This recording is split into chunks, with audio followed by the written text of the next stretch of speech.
decided many years ago that he wanted to live on a farm at some point in his life, although he had allergies, which I could not believe. But anyway, and that's how we ended up when he did well enough in his business. This is why we ended up with a farm. Yeah, I founded the company in 1963. I had a 50th anniversary in 2013, and I sold it. Yeah. Yeah, no, his business had nothing to do with farming whatsoever. Neither one of us had anything to do with farming. Not a clue. What do I do? A little bit of everything. I feed cattle and horses.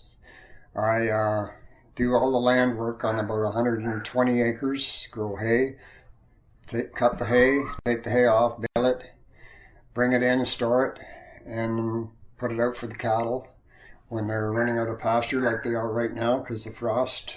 The hay isn't so good, so they have to have the hay for protein.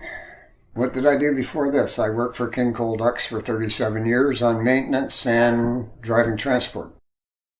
And the main reason I got the job here was because they needed someone to drive the 55-foot trailer with the horses to the horse shows, and that's where I got the job here originally.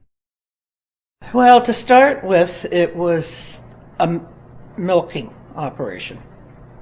And we did that with help, of course, because we certainly didn't know anything. So it was kind of interesting.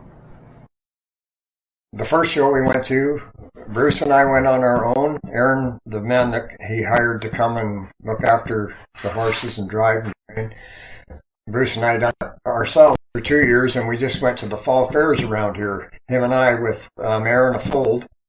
And that's how Bruce got hooked on it. And then he started buying horses. And when we were showing horses at Sutton, Markham, Toronto, Glen Oro, Michigan, and Boston, and where else did we go? Calgary. I don't know, all over the States. There was about 6 shows in the States we went to all at once. Then come back, and then we went to the States for another one, and then went on through to Wisconsin and up to the Stampede. Within about 6-7 miles here, there used to be about 4 dairy farms. Now there's none.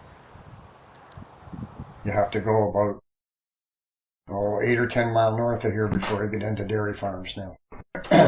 None around here, because of the price of land and the development that's went on. The average price of land, farmland, is without buildings, is $25,000 an acre here. So you never pay for it farming. If you had to get a mortgage, you'd never get out of debt if you were farming for a living, unless you were doing it. You had a job and you were renting the land out for tax purposes. You might do all right then, but as far as buying all the equipment, like the baler that we have was $30,000 for the one baler, and the one tractor was $80,000 with a loader and a claw to move hay. So no way you're gonna make money. So we haven't had very good luck. 1 cow and 1 horse this year. That happens. That's farming. When I told Mrs. B, I said, got some bad news. She says, nothing is bad news on a farm. Anyway, yes, it was quite amazing when you think about it, because my husband had quite a few allergies. It was all on his side through his mother, that he would want to farm that bad. Yeah, you'd really wonder. He liked the outdoors. But he loved it. He loved it here. He was the president of Mr. Transmission, and then he started up Brillinger Farms from that, and bought 3 farms here, and carried on from there. He had cancer, and he'd had it for quite a few years that he never told anybody, and he died at home in his house where he wanted to die. Well, Bruce was a real good guy. He was started up Mr. Transmission and run it for I'm not sure how many years. I think it was about 50. And his wife, after he passed away, ended up selling the Mr. Transmission business, and that's why we got rid of all the horses that we were selling and using for advertising for Mr. Transmission. And Bruce was a down-to-earth type of guy, and him and my dad got along good, and him and I get along good because we were always involved in horses and cattle. So he just loved to get out of the office and come to the farm and get on a tractor or help fix fence or rake some hay or bale some hay, and he loved farming. Well, one of the saddest parts for Bruce was he had his oldest son trained to run the business, and he was kind of running the business for the last few years, even though Bruce was involved. And he passed away a year before his dad, and that's really set Bruce back. It isn't exactly being sold. It's on the market. There's 400 acres. So obviously it's not a big market. But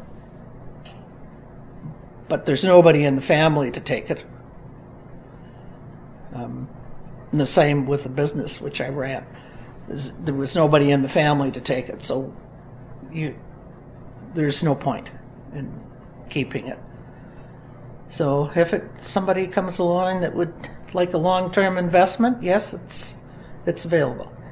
I think his wife was left everything to, and I'm sure that she's looking after it the way that he wanted it looked after, and that was why the farm, or Mr. Transmission, was for sale, because he didn't want her being the boss of it at her age.